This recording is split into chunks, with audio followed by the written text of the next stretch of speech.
Welcome to Invested Souls, the podcast where real estate expertise meets relationship growth. And we're your hosts, the Flanagans. I'm Brad. And I'm Jamie. This podcast is your chance to learn from our experiences and follow in our footsteps. Whether you're an entrepreneur, investor, or real estate professional, we've got the insights and strategies to help you elevate your wealth and achieve financial freedom. But it's not just all about real estate. We believe that thriving in life means nurturing the relationships that matter most. That's right. We'll be talking about how to balance your personal and professional life so you can create a fulfilling and prosperous future. So join us on Invested Souls and let's grow together in wealth, relationships, and success. Ready to elevate your life? Let's get started. Welcome to Invested Souls. Welcome, listeners. You are on with Invested Souls, and today we have Michael Kramer, an entrepreneur, has multiple exits, co-author with Chris Voss in Empathetic Leadership, also a fund manager of a private equity, Freed by Real Estate, a combination of multifamily and single family portfolios, helping investors free themselves from the W-2 work life. So I'm super excited to dig deep with him. Outside of business, he has a great soul, very much a family man, working with family. So without further ado, let me get into it. Let's ask some questions. I know our listeners are dying to learn from you, and I know you have a ton of value to add. So thank you so much for coming on today. Thank you both for having me. I've really looked forward to this time together. Yeah. I love kind of leading with it because as a military guy, I've always started with, why should we be listening to you? And I think my jaw dropped a little bit when I was learning more about you. We have a lot of close contacts. I mean, we're one removed. I always say Omaha anyways is like 1 degree of separation, but That's for sure. 400 units, right? Correct. Incredible. And since 2016. That's right. Okay. I got to ask, why real estate? I know there's a lot of people that I talk to that say, real estate. Oh man, landlord, that's crazy. Why would you do that? I tried it. Oh boy. Yeah, it's funny you say that, Brad, because actually my wife and I have had that debate years ago routinely about her wanting to get into real estate and me not wanting to be a landlord. And so over our business, my journey in real estate, it has started from sort of this not really interested into now a mission for us. And it's really because of how we've learned that real estate can change a family's financial situation and do so for generations. And so today, Freed by Real Estate is focusing on empowering other families to realize the transformational power of real estate. And so that's all we do. We do have our own portfolio. It's a portfolio that we built with our family. And a lot of people ask, well, why are you so family focused? Well, it comes from many, many times over the years, buying assets from people who have families. And they say to us, when part of our purchasing process is we ask every single seller, do you have somebody in your family that could benefit from owning this? Because we believe in the power of that wealth transfer. And it saddens us, frankly, that so many of these folks have families and their kids want nothing to do with it. Mm-hmm. And so how do you really create generational wealth through real estate if the family wants nothing to do with it? So we decided to, completely change that and said, if we're going to get into the real estate business, we're going to do it with our family. And so we currently have 12 family members. I've got 4 children. 3 of them work full-time in the business. Wow. My wife and her sister that you just saw off camera, she's our marketing manager. My wife's our CFO. Her husband, my sister's husband, does maintenance. Her father, my father-in-law, does maintenance. There's 12 of us. Wow. And it truly is a family affair. And it's driven by this idea that we don't want to hand our children, our families, a bunch of assets that they then sell to somebody like me or you at a discount because they don't know how to manage it and they don't know what to do with it. And they give up the appreciation, they give up the cash flow, they give up the tax advantages, they give up the step up in basis when it is transferred, and all of those factors that people don't know about. If they did know about it, if they did understand it, could take advantage of it. And so that's why we focus on families. And so our approach is not to bring in an investor. We want to meet husband, wife, and kids. And we want to talk about what is their vision for their family and how does real estate fit into their family. And frankly, if it's an individual that says, I'm going to do it, nobody else in the family is interested, they're probably not our people. So that's why we're such a family-focused organization. That's amazing. It's so interesting too, because we've been meeting with our attorney a lot lately, restructuring our businesses. And that's what she says. She's like, most people, when something happens to them, not one person in the entire family wants to have anything to do with the real estate. And so we have to set up, you really want to set it up so that it can be taken over and managed without us when something happens to us. That's so right. And keep it. So that's amazing. Well, it comes down to, Jamie, this idea of family harmony. So that I know you guys have had your own journey and your own struggles from what I've listened to, but I started a business. So I bought, built, and sold 7 businesses over the last 25 years. I didn't start in real estate until 2016. Before real estate, I was so focused on business. And I remember I'm divorced, I'm remarried. So my first wife thought she married a teacher and went to school to be a school teacher. And there was so much disharmony in our marriage because I was out pursuing and chasing this dream that I had for me, and I left her behind. And it cost me my marriage. And so we focus a lot on family harmony. We focus a lot on not you, Paul, or you, Luke, or you, Elaine, are going to do these things. These are my kids. But rather, what did God make you to do? How are you uniquely gifted? And does that fit in this business? And if it does, let's find a way to get you plugged in.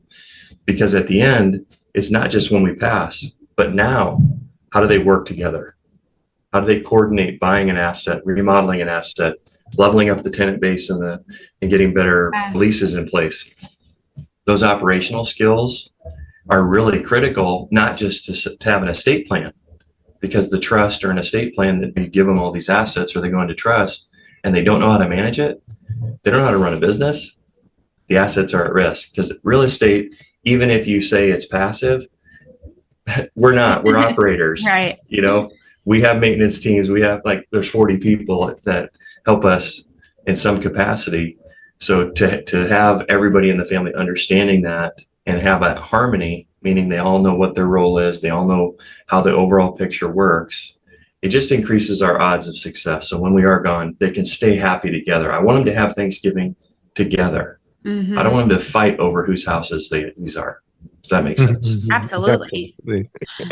It's crazy too, shifting paradigms left and right between don't go into business with family, don't be a landlord. You're like, I'm going to do both. Exactly. Yeah. Well, what's crazy, I'm a little bit of an all or nothing guy, Brad. So that's part of the reason that we stayed out of real estate for so long is because I was so focused on other things and I don't do 2 things well. But when I pick something and do it, I do go deep and do go well, do it well, because we have such a high standard for ourselves.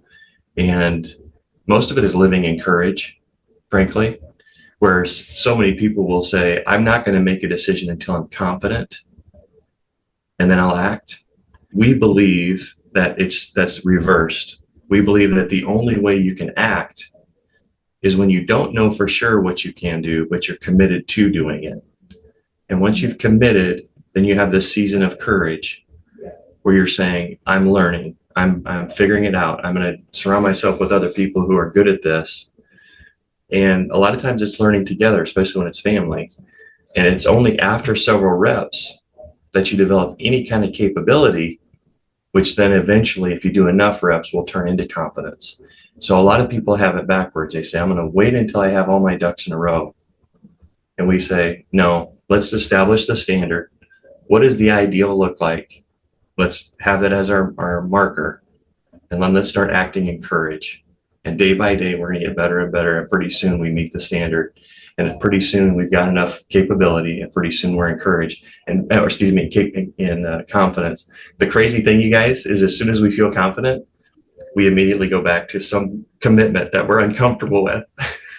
Right. You know what I Right? mean? Cycle. It's circle. Yep. It is. It's a I know crazy you're cycle. a book lover. I see and hear so many messages that are within Think and Grow Rich, and this just happens to be a book that I'm obsessed with. And so you've got faith, you've got your purpose. Your purpose is bigger than the comfort zone. So then you get outside the comfort zone to actually get the growth required to achieve what it is that we believe.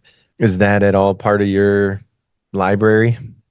Oh, for sure. Think and Grow Rich. Yeah. Yeah, the key to success in this book is written on every page, Yeah, which certainly. is the title, Think and Grow Rich, right? Like I'm reading this book and he kept saying the secret to this book is written on every page. I'm like, well, that's a stupid coy way. Like, where is it? I want to see it.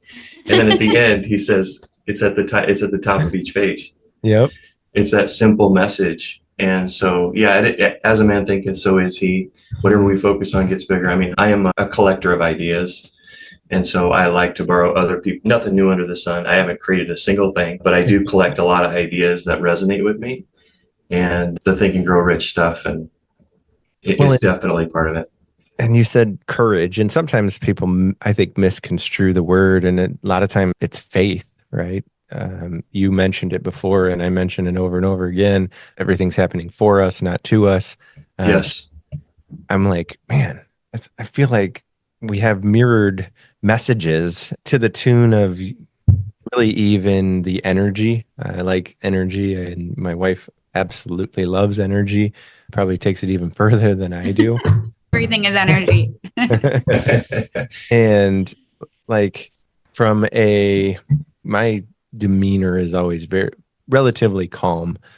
I think Jamie and my kids would probably question what person these other people see when they're always like, you're so calm despite all the craziness that's going on. And I noticed that very much in you. I actually made a note, like sometimes I even observe, I use this pre-recording with Jamie, like a Grant Cardone has a similar concept in the sense of your business model, but he is in your face and he is really high energy, and you're more calm, peaceful. And sometimes I evaluate myself and I'm like, should I elevate the energy? Like I question my attitude sometimes, but I love that. I love that question, Brad, because I think for us, people that are trying to help others, we have to put ourselves out there and say, hey, I'm here to help you. And that messaging, we believe, is resonating with somebody like Grant Cardone's audience. So therefore, we should emulate it. You know, he's got how many over millions of people. And I struggled with that, probably like you. And I've really come to the place of what resonates with my people is going to be who I am authentically. And what resonates with your people is going to be who you are authentically. So part of me wishes I was Grant Cardone, but there's also a part of me, and I'm guessing inside of you too, that deep down inside, it doesn't quite click with me because he is so in your face. You know, I don't take that approach. I very much a responder. I'm a collaborator. I'm a mediator. I'm not a hard driving, you need to do this. I'm a, what are you trying to do? Where have you run into issues? How does your wife or husband support this idea? How does it affect your family? And try to bring in this holistic, question and answer, because I find what happens, you guys, this comes from a lot of what I learned from Chris Voss. A lot of times, if you can get to a place in a conversation, okay, so usually I don't have any props here, but usually there's one person and another person and something in the middle that they're talking about, okay? And sometimes there's competing views, meaning I have an opinion and you have an opinion, and it may be a little different. There's emotions tied to those views. And this maybe, like in real estate, maybe the stakes are high. So there's a lot on the line. Those conversations are tricky. And to be able to say, I want what I want, in most cases is going to cause this person to say, well, I want what I want. And then there's this push and push and push. I don't believe in that. With Chris, he says, use tactical empathy, which is mirrors, labeling, summarizing. There's some other go for no question. If you haven't read the book, God, I've never split the difference. Highly recommend it because it will make you a better human being. It isn't, he says it's about negotiation to sell books. But the truth is what it does, guys, is it allows you to take it from here to put you here. In other words, instead of facing each other and fighting, it allows you to get shoulder to shoulder and look at whatever issue it is together because you've taken a little bit of time to understand. People don't care what you know until they know that you care. If they don't feel heard and understood and they sense that you're a sincere soul, they're not going to get to yes. And even if they do say yes, yes means nothing without how. So the way, when you get to here and you start to collaborate and you solve this problem together, there's what's called a third mind. So my mind and your mind, and then this third mind appears. And I love how Chris says it. He says, never walk into a situation so sure of what you want that you wouldn't accept something better. And if you give yourself permission to have these shoulder to shoulder collaborative type of conversations, all of a sudden this third mind appears and ideas start to come to both. You guys have experienced this. Yeah. You're really vibing with somebody, you got this great energy, and all of a sudden, oh, hey, what about this or this? Next thing you know, you got an idea that was better than either of you walked in the room thinking you were going to get. That's the power of the mastermind. Yeah, it is. It's the power of a mastermind. In like harmonious conversation. Absolutely love it, because I do a book study presently with my team. We meet every other week, and that first hour is dedicated to one chapter. And just yesterday was the power of the mastermind. And it's such a short chapter. We didn't even need the full hour, but so many good principles have come out of that. And I truly believe in the science and the energy and how it's essentially electrical connections that are going on in there. So if we can get them on the same frequency, yes, that third mind does. Yes. Regardless of how many people are in the room, you got multiple opportunities there. So yes, absolutely. Have you guys heard the name Gary Brecka? Mm-hmm. Yeah. So Gary Brecka he's actually with Grant Cardone, ironically, and he has his 10X Health. Oh yeah. Really, yeah. And I like the content. I'm actually subscribed to some of the ideas and borrowing them because I think it makes sense. But he has a little clip where he talks about this energy that we're talking about. And he said that there's a room that you can be placed in and they can take all energy waves out of that room. So I don't know what the room's called. And then they can measure your energy. Oh, that's freaky. Yeah. So they measure your frequency. What do you think is the most powerful frequency that's been measured in that room? Of the emotions, and we're going to have to use words that you can't call a frequency by what the frequency is, but what words would you describe the energy that might come out of love the room? Comes to mind. Love, that's a big one. What else? I want to say calm, because theta is like the calm is a big one. Actually, where it's at. Calm is a big one. And I think you're kind of tiptoeing close to the most powerful one that he ever measured, Brad. Peace. You're dancing around it. He said, some other people I've heard talk about this say it's anger, right? That's you feel a lot of energy in your face stuff like we're talking about with Grant Passion. The strongest emotion or the strongest energy they've ever measured is authenticity. And authenticity, by their definition, is you say what you believe, or you tell the truth and you believe what you say. So you have conviction. Yeah. Yeah. And that energy is so powerful. I don't remember how much more powerful it is than love, Jamie, but it was like 400 times more powerful than love, authenticity. That's to tell the truth and to believe it. It's crazy. It's why you do so well if you're authentic. Like online even, you talk about if you really dig deep and you're your authentic self online, it doesn't matter how you show up as long as you're authentic. It will transpire and you will attract the people who you're meant to attract. Amen. That's pretty. Amen. I mean, well, your message is that you just did a few days ago on Facebook about your podcast is why I'm here. Because I'm like, that's an honest like assessment of being disappointed and being real and raw and not being disrespectful or being mad, but just being like, hey, this is what I'm dealing with, and it's not fun. Right. And it made, it resonated with me. So it was pretty crazy. So it was a wild thing because it's one of those moments you question, do I put myself out there? And then I did it. And I had a really good friend associate reach out to me, and she like put me on a group message with like several different like amazing people in real estate. And I was like, wow, that was actually probably like, yeah, that was not my intent in any way, shape, or form. I was just like, okay, well, I've got now 2 hours of free time. People didn't show up. It is funny because it is super cool because that's why you're here. And I love that. And that was a crazy day. Like we had 3 appointments scheduled and we had technical difficulties. So like the one that would have worked was unable to make work. And then the other 2, were just whatever, ghosted. And it's like, that's where the mindset piece kind of comes into play. And you're like, how do I perceive this? Is this going to be a terrible thing that's happening to me, or is it happening for me? And she didn't even tell me she was going to do that post.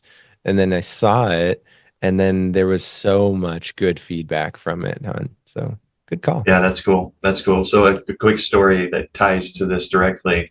My son-in-law is just launching a new business, and he has paid tens of thousands of dollars for some really nice ads.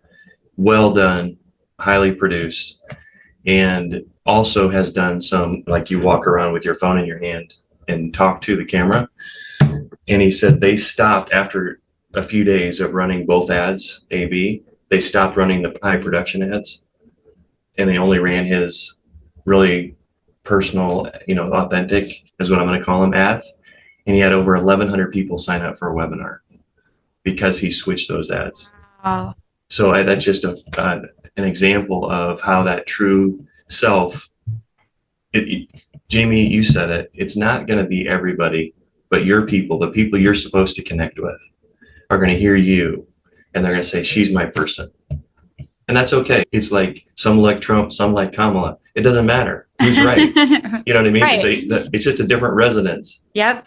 And we can also just I'm saying this to hear it, probably, you guys.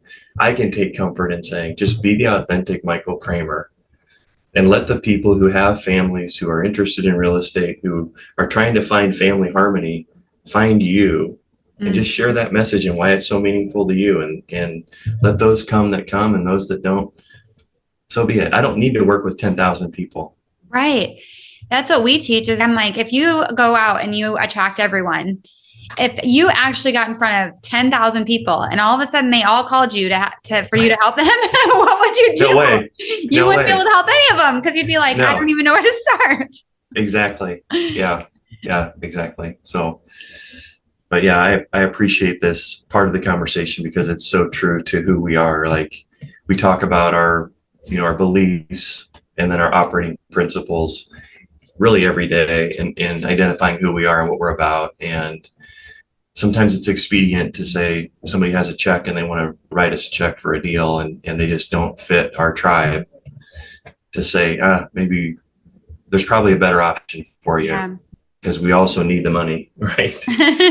But we don't want the long-term headache of that dissonance, because that's the opposite of a resonant relationship, is this dissonance, and I don't want to call it fighting, but just this uncomfortability in being around people that it doesn't resonate with. So rob you of your energy. Yeah, that 80-20 rule.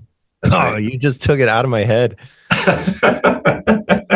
Yeah. So you guys are, what is that? That's the mastermind right there. Just showed up. Right? Yeah. That's it's pretty wild. It is, though. It's 80% of this. Like, it's so much deeper where the real foundation is. And I can't wait to get in. Like, I'm just on the edge now, just with your wife being the CFO, and that's a extremely crucial role. I have yet to see her, so I can't wait to get into that part of it, because that to me is where, especially us on the masculine side, are drawing a lot of our power, if I had to generalize the word. but a lot of the passion, a lot of the resilience, a lot of the internal energy that we need to get this 20% technical piece done that usually is what's draining us. That's what's filling us back up. Mm-hmm. But Jamie, before, I know I cut you off with you took it right on my head, like bring more of that 80-20 that was in your mind out. 20% brings 80% of the results is where I was going. So it's like, if you focus on, if you've got one bad client, not bad, but like one client that's difficult to work with, they can consume 80% of your energy when the top 20% can actually bring 80% of the results. I think I might've messed that up a little bit, but the gist was there. But if you focus on being authentic and working with the 20% that actually resonate with you, you'll actually get way better results than if you consume 80% of your energy with that one person who's, like you said, it's like, you come to my business and I'm willing to write you a check, but are you going to drain me for the next 5? I'm assuming you've probably like a 5 to 10 year. Yeah, we believe in permanent relationships. So if we do a good job, they're going to stay with us. Reinvest. Yep. Yeah. And if they don't, it's not a good relationship. It's like you probably stuck with them for a minimum of the investment period that you have. And it can drain your team, drains your resources, drains your energy. And then all of a sudden it's like, gosh, why am I feeling this way? And if I would have listened to my gut in the very beginning and known this probably wasn't a good fit, you could have used all that time and resources and energy to find more of the right fit. Well, what's coming to mind as I hear you say that, Jamie, is that when we do this commit, act, and courage, that courage phase is long and difficult. Mm-hmm. And fear is ever present. Courage is not absence of fear, right? Courage is saying, I'm going to do it even though I am scared. Mm-hmm. And when you're in that fear place, your brain, it's the fight, flight, or freeze, tends to want to kick in.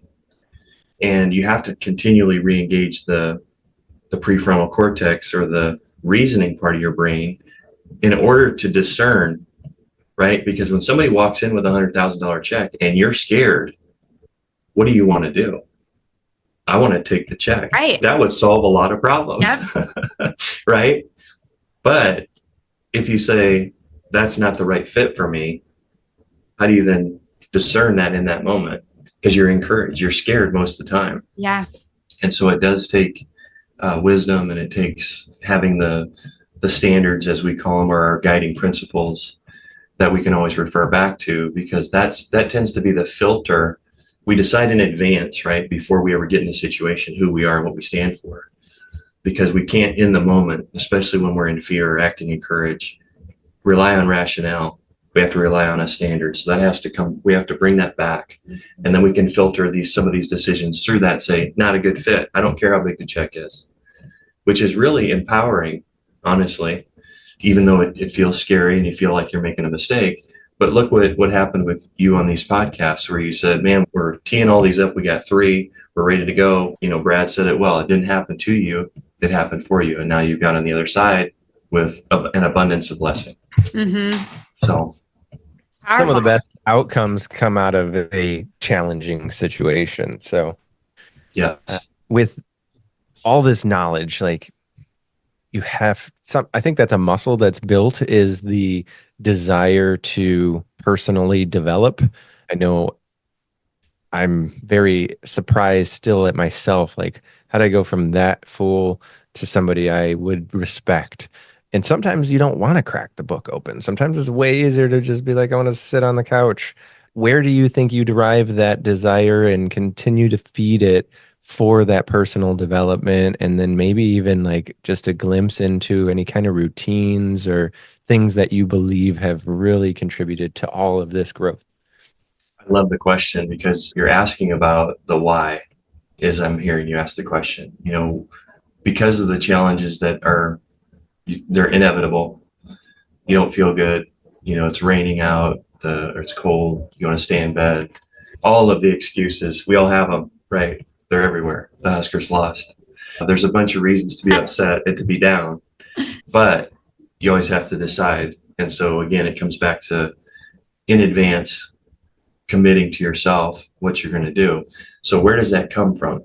For me, it was born out of a really painful situation. I'm a Nebraska born been here my whole life, only lived in Iowa for a short time when I got my teaching degree. And I'm one of 10. So my mom and dad had 4 boys, then they had 4 girls.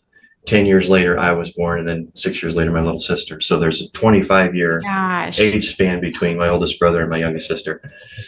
And when I was 19 years old, my dad was diagnosed with cancer, and 3 years later, he died. Well, my mom came to me, I'm 21 at the time, and she said that she didn't have $600 to pay the backhoe operator to dig his grave.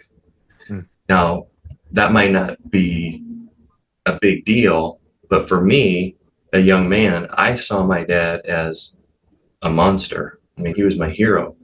He owned a business for 40 years. He's one of the most well-known and well-respected guys in the county. I can go back to Cedar County where I grew up today, and I can ask to hunt, pheasant hunt on somebody's ground. And the first thing they say is, "Who are you?" And I'll tell them my dad's name. He's been gone for 30 years. They still call me, as a grown man, you guys, they still call me Si's boy. My dad's name was Si. So great guy, incredible human being, raised an amazing family, but he died broke. And so my why is when I said after he passed, he died in our living room. I walked out on our front porch and I looked up at this guy, and I remember saying, I will never let this happen to my family. Where my mom, I saw the look on her face, and knowing she was scared, didn't have the money, didn't know what to do. It's devastating. It was devastating. So that's what fuels me, you guys. I think about legacy. We're planning for 100 years from now. Mm-hmm. Everything we do is we're going to avoid. And my wife, by the way, is a daughter of immigrants. Her parents immigrated from Mexico. She's an American born. My wife is, but first generation. They don't have any money. They're some of the greatest people on the planet, hardest working people, but they don't have any money. And so that's when Lucy and I said, we're going to plant this stake, and we're going to change our family's future forever. And this old adage of shirt sleeves to shirt sleeves in 3 generations, we're trying to avoid that by saying we're going to skip the 3rd generation and plan for the 4th. Wow. So that's what the 100-year planning comes from, is how do we make decisions that will affect the great grandkids we don't know yet? Mm-hmm. And how do we set them up so that they have an opportunity in this crazy world, which I don't want to get down the path of politics, but I don't think things are going to get easier for our kids. I don't think things are going to get less expensive. I just think it's going to be more complicated, more challenging as they get older. Mm-hmm. And I want to provide a set of tools, including the real estate, that give them an opportunity to make decisions independent of this crazy system that they're going to end up with at some point. So to answer your question, Brad, that's really what's driving me, is generations. My wife and I don't need anymore. But our question isn't what do we need? It's what do we want and what's possible. And it's okay to want what you want. You don't have to justify it to anybody, by the way. When somebody says, well, do you really need that? No, I don't, but I want it. And that's okay for us to free ourselves from the guilt of, especially coming from poverty. So I'm saying this to hear it. Yeah. We can want what we want. It's okay. And so that's what we're building. Cool when we influence the people that we were, that once said, like, why do you need more? And then I have friends like growing up that are investing now, and it's super freaking cool. I'm like, it's amazing. I hope that we had some impact. I know we did. And, that changes their generations. And so it's like a ripple effect. And they not necessarily that they want the level that we've gotten to or the desire to go that far with it. But even, 4 properties is $1 million anymore. Like really the entry into a house is $250,000. So yeah, as I sit speaking of, Steph's next to me on my team, and her daughter is here. She's got podcast headphones. That's why I keep giggling. It's so cute. Awesome. I'm trying to get her into the video. She won't come in. But they close on their 3rd investment property tomorrow. That's amazing. So, super That is cool. amazing. Good for those guys. That's great. Anytime you can have that self-direction and autonomy and build your own self, it builds confidence, it builds resiliency, it's enduring, it's amazing. And so definitely creates a muscle. It's like there's a muscle there that has to be, that you have to grow and learn. I did want to touch on, because we send some questions before the podcast, and I don't want to like totally skip out on some of the points that we that I wanted to touch on, because I thought it was super cool. But you mentioned like the unfair advantage and yes, what that it means to you and why it kicks a unique selling proposition's ass. Yeah. You're the first person that's asked me about this, and I love it because it's a very simple twist on what most people call a unique selling proposition, right? So many times when you start a business, somebody says, well, what makes you different and what makes you unique? And so we always look at that through the lens of, well, how can I be, this version of myself, or how can I set up my company to be a version of itself to have an advantage in the marketplace?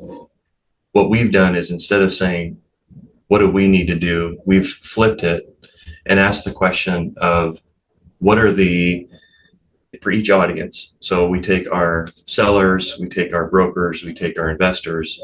Those are the three audiences that we deal with, and internally, but that's a separate conversation. But for an external purpose, it's the brokers, the sellers, and our investors. Yep. And we ask ourselves, and we interview them, and we say, what are the things in your industry as it sits today that you're struggling with, or what makes it great? What do you love about it? What are you struggling with? And from there, and this is in the book Blue Ocean Strategy, by the way. Have you guys heard of Blue Ocean Strategy? I've heard of it. I haven't read it yet. Really, really a great book, because of this reframing that I'm talking about is what it helped me do. So we ask the questions, and then we basically go through 4 sets of questions that we ask ourselves. What can we eliminate for that group that would make their life? Let me take a step back. All of this is filtered through one question, which is, how do we make them feel foolish for considering working with someone else, regardless of the money? And by the way, the questions that we ask ourselves are the ones that really will get the mind, because our mind's a computer. It only answers the questions we ask it, and it's not voluntary. So we have to be thoughtful about the questions we ask. So that one question of, how do we make our investors feel foolish for investing anywhere else, regardless of the returns? How do we make our brokers feel foolish for selling to anyone else, regardless of the purchase price? How do we make the sellers feel comfortable or feel foolish to want to sell to anyone else? And so the way we do that is we ask 4 questions underneath that. What do we eliminate for the seller, or whatever the audience is, that's a headache? Mm-hmm. What do we reduce that could make it easier? What do we increase or improve? And then what's something new that we can create that nobody else has done? Out of that exercise, you guys, we came up with 9 things, 3 for each. They're all tiny little advantages. But when you add them together, it makes brokers feel foolish for considering bringing a deal to somebody before they talk to us. It makes sellers feel foolish for considering selling until they at least know what our offer is. Mm-hmm. A lot of times we'll get sellers to agree to not list something, or to say we're not going to entertain anything for a period of time, which is a huge advantage. And how do we get investors to invest with us? All 3 of those are based on those questions. And the fruit of that, which I'm happy to share with you guys if you want to, share with the audience. Anything you're willing to share. I love this. Yeah. So then we put it on a graphic, and it's called the Free by Real Estate Way. And it's the 9th. We don't call it the unfair advantage, because that is, it can have a connotation that we don't want, right? Yeah. But the Free by Real Estate Way is our unfair advantage. Since it's just us talking here, we can talk like that. But that's what I wanted business owners to think about, is how do you get an unfair advantage, not a unique selling proposition? Because the unique selling proposition is, how do I get better? Instead, the unfair advantage is, how do we serve our clients better? What are the pain points they feel? So all we're doing is shifting from what do I want to produce to what do they want me to produce that would really be unique. That's awesome. Long answer. Sorry, Jamie. My brain. It was super cool, because me and Brad have been talking back to like when we start into our businesses, and you get a little complacent, right? You're doing your business, it's going well. It can start to, the hardest part about, I think, business is maintaining the mundane tasks to drive the momentum. It's my biggest challenge, because I like entrepreneur. I want something new all the time. James can't listen to this episode because I owe him $2 already, because I swear.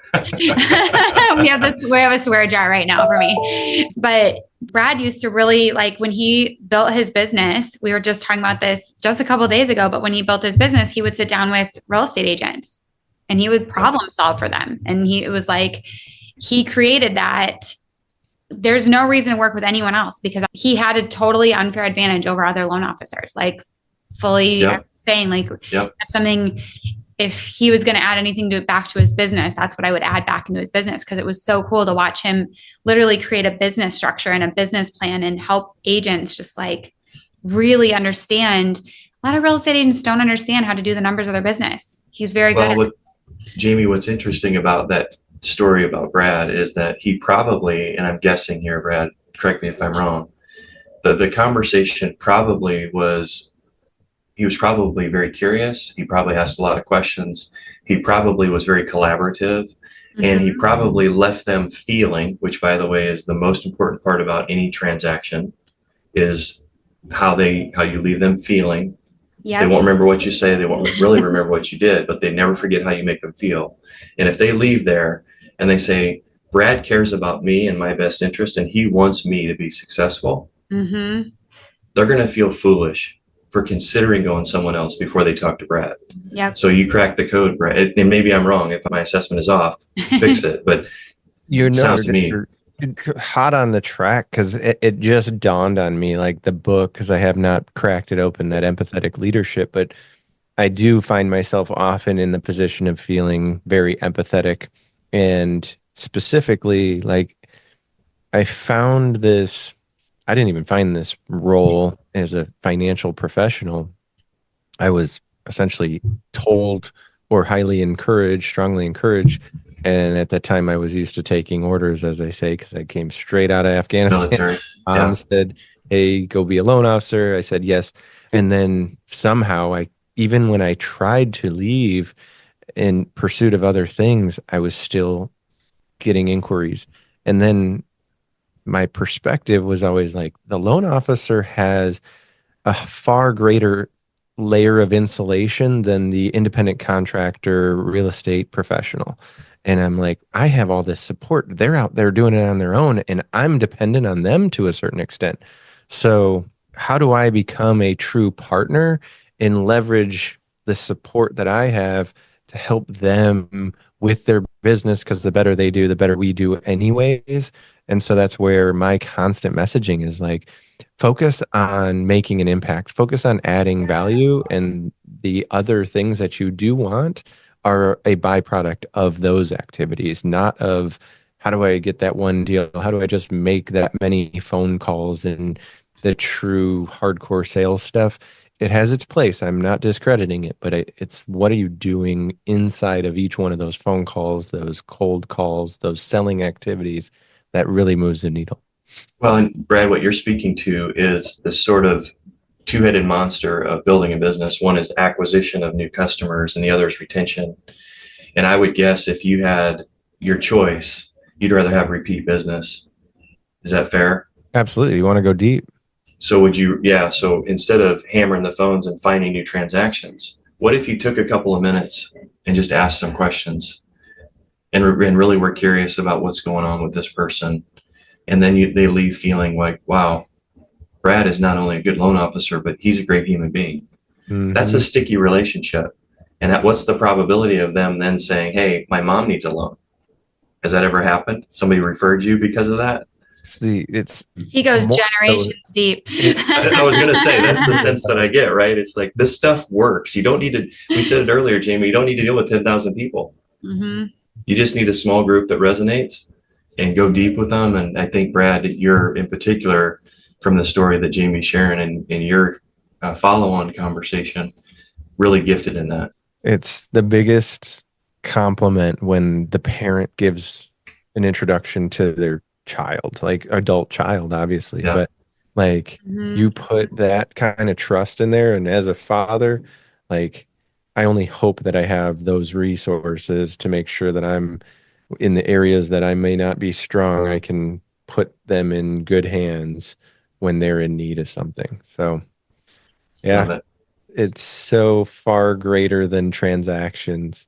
That's why. And what's funny is that you'd probably do way more transactions because of it. That's the irony, right? You focus on transactions, you don't do as many. If you focus on relationships, you do more transactions. Exactly. I don't know how it works, but it works. It does work. It snowballs. Well, Michael, so what's the best way for people to get a hold of you? Empathetic Leadership, is it out yet? It is. It's on Amazon, and Okay, I'm going to get both you and Brad a signed copy Oh, thank you. for hosting me on the podcast. So Yeah. we'll have to connect. But the best way to get a hold of me, we have Free by Real Estate is a website. I'm just launching a personal website, it's realmichaelkramer.com. And I'm also active on Facebook, where we talk about our deals and keep us posted on, what's going on with the business. Perfect. Oh my gosh, I would love to do a follow-up. I don't know if you and your wife would be willing to come on, but For sure. Absolutely. Yeah. I think it'd be fun to even have the whole family. I don't know how plausible that is, but no, I think it'd be a blast. Yeah. Yeah. We're all about family and helping other families. So it'd be fun to do that. Awesome. Well, thank you so much for joining us today. Thank you for having me. Such a blessing. Likewise. First of many.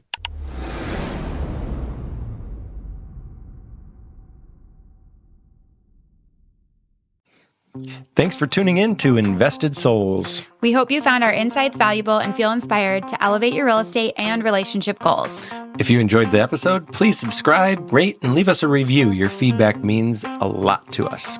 Follow us on social media for more tips and updates, or visit bradandjamieflanagan.com. And to find out more about our Real Estate Wealth Accelerator, don't hesitate to reach out. Until next time, keep investing in your future and nurturing your relationships. Thanks for listening to Invested Souls.